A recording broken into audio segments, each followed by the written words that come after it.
Okay, we'll continue again our presentation, the fourth presentation. My name is Ardiatma and I will be your moderator. And on this fourth presentation, they will explain us about the energy design for self-sufficient village, case study in Canggu, Bali. The presenters are Mr. Mohidin and Miss Kristi Dewi. And the time and place will be yours. Good luck. Okay, thanks for our change. Bismillahirrahmanirrahim. Assalamualaikum warahmatullahi wabarakatuh. Good afternoon, everybody. Today, we would like to present our topic about energy design for self-sufficient village study case in Canggu, Bali. Okay, in this presentation, we would like to split our presentation in 6 parts. The first is introduction, and then energy supply in Bali. And the third is existing condition, and the fourth is energy demand,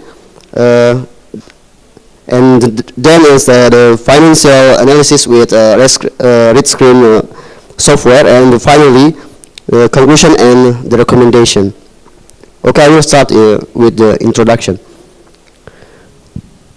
Okay, you can see from the slide, the travel and tourism is an important economic activities in Bali. And Indonesian also has the contribute to Indonesian GDP. It's about the 325 billion and approximately 3.2% from the total GDP in Indonesia.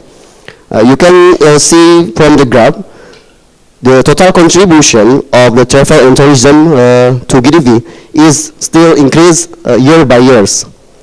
And the second, the Bali is ranked among the city in the world to be 15 most favorite city to visit, with total visitor more than 4 million for years. And in the end of the 2016, the visitor in Bali reached the 4.9 million people, and it's very big potential. And the third, tourism activities in Bali has led this province economic activity increase. As we know that grow the economic means the increase of the energy demand. Okay, the energy supply in Bali. Energy demand in Bali is supplied by PLN, which generated by fossil fuels, and almost 19% of the national energy mix was dominated by fossil fuel. And Indonesia needs to discover more alternative energy sources to sustain economic development in the future. And we know that Indonesia has abundant potential for renewable energy which have not been developed in maximum level.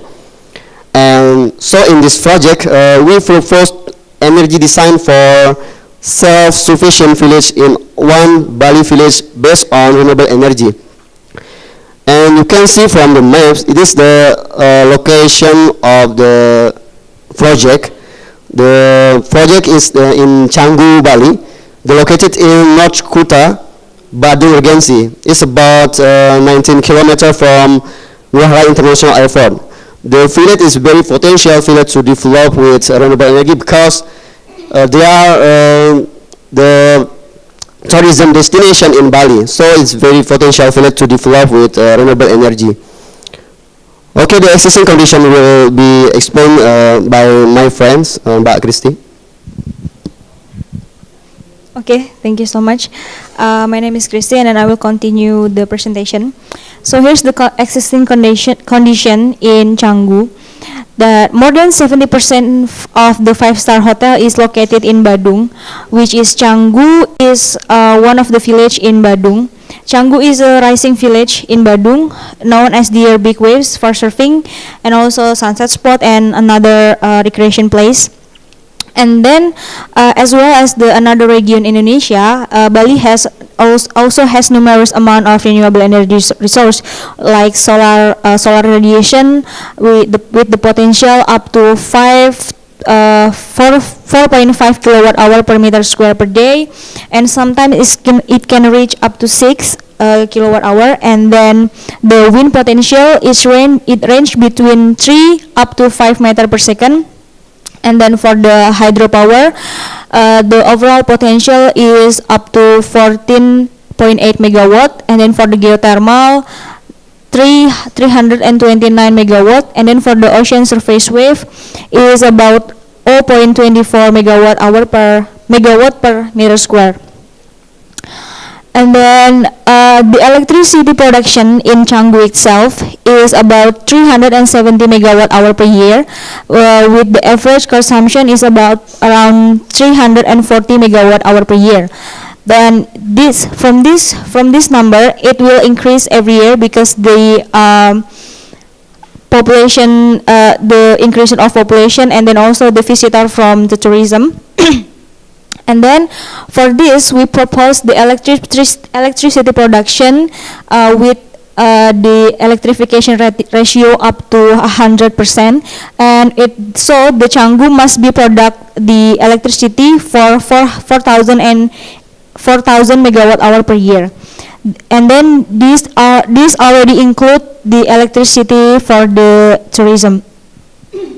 And as you can see from the figure here, we divide it into 4 sources. We choose the 4 main source for the renewable energy, which is the solar energy, divided into photovoltaic and then solar thermal, or concentrating solar power, and then the ocean surface wave, and then also the wind turbine.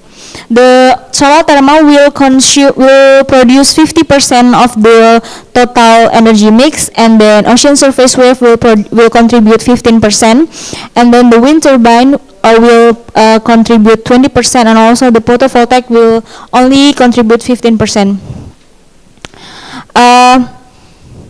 Here's the detail of each technology that we use.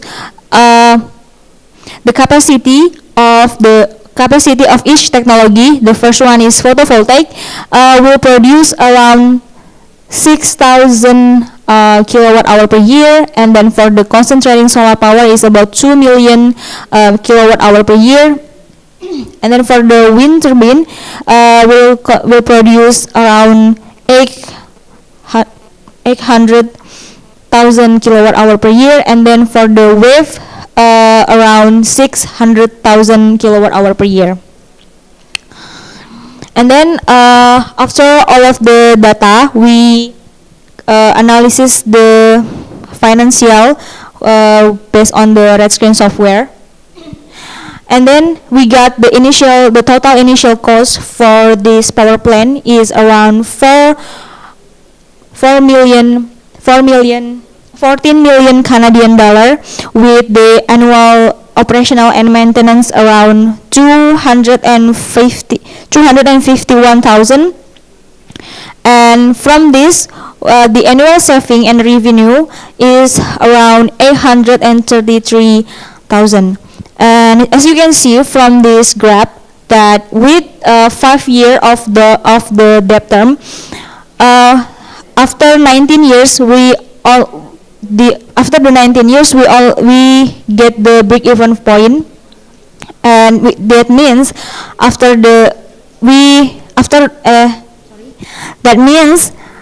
we only get the revenue after 19 years of the operation of the power plant. And then this is the detailed analysis. We use the inflation rate about 3.8%, and then the project life is 25 years, the debt ratio 70%,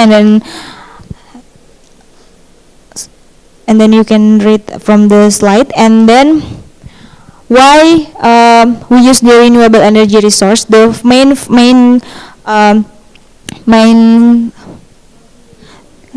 so why we choose the renewable energy resource? Because the renewable energy resource doesn't produce the greenhouse gases emission, and with this proposed power plant project, we can reduce the greenhouse gases emission up to 93%. That there be the proposed case only produce 278 ton per kilogram per year, ton CO2 per year. And then from all of that, the conclusion is that this this this renewable energy potential is potentially to be developed because it can reduce the CO2 production up to 93%, but from the economic aspect, it takes 19 years to get the break-even point and is not feasibility in economic aspect. And then for the recommendation that we suggest that there is have to be a research and development on technology with high performance, but need more low cost, and then the collaboration between government, academic, and business. And thank you so much. Okay, thank you. And now after the presentation, we have a question and answer time, and I give you 2 questions. Who's going to be the first? Okay, Miss.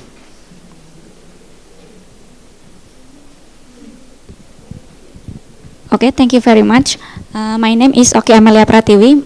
My question is, why do you choose solar thermal as the biggest potential resources in your hybrid system? Thank you. Thank you for the first question. And the second question? Who's okay? Thank you. I only have one question. At the end of your slide, you suggested that there should be collaboration between governments, academics, and business. So I want to know more about what kind of collaboration. Okay, thank you. Okay, thank you so much for the both question, and I give you the time to answer the question. Okay, thank you so much for it's a good question. Okay, I would like to answer the first question by Ms. Oki. Why do we choose the solar thermal as the main source of the biggest source of the energy mix? Because the solar radiation in Bali, especially in Canggu, is range for 4.5 kilowatt hour meter square per day, and sometimes in sunny day it will reach up to 6 kilowatt hour meter square per day. And why we choose solar thermal but not photovoltaic? Because in our opinion, solar thermal or concentrating solar power, the technology is quite familiar in Indonesia because it's same with the another power plant, the conventional power plant, but the heat source itself is different because it came from the solar radiation that reflect into the heat receptor. And that will be the answer for this question.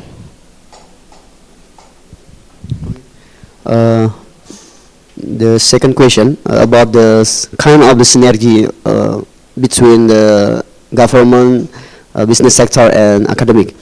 Okay, I think it is the main problem to develop renewable energy in Indonesia. The kind of synergy, I think the government should have the policy that support the to development renewable energy in Indonesia. For example, to give the incentive and convenient or easy bureaucracy for industry and business sector. And then the academic sector must direct their research that's suitable to with the industry and community needs. And finally, the industrial sector must strive to bring the product, in this case, technology of renewable energy, which is cheap and easy to use in community. I think this our answer. Okay, thank you. Okay, I think it's enough for presentation of the fourth team. And before I close this session, I'm going to give you some summary of this presentation. The study case in Canggu, Bali. There are about 4 technologies proposed by the presenters. They will using 50% of solar thermal, 15% of photovoltaic, 20% of wind energy, and 15% of wave energy. The initial cost of the project is around 14 million Canadian dollar, and on 5-year debt term, they will got payback after 19%. And from their conclusion, they said that it's not feasible for economy. It's not profitable. And this project can reduce around 93% of GHG emission. Okay, I think it's enough, and let's give them a big warm applause. Thank you.